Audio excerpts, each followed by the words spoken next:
وننزل من القرآن ما هو شفاء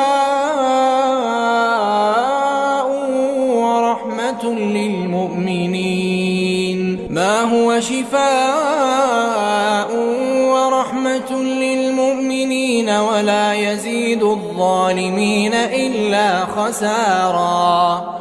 وإذا أنعمنا على الإنسان أعرض ونأى بجانبه وإذا مسه الشر كان يئوسا.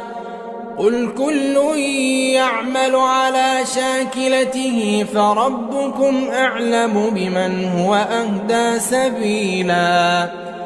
ويسألونك عن الروح قل الروح من أمر ربي وما أوتيتم من العلم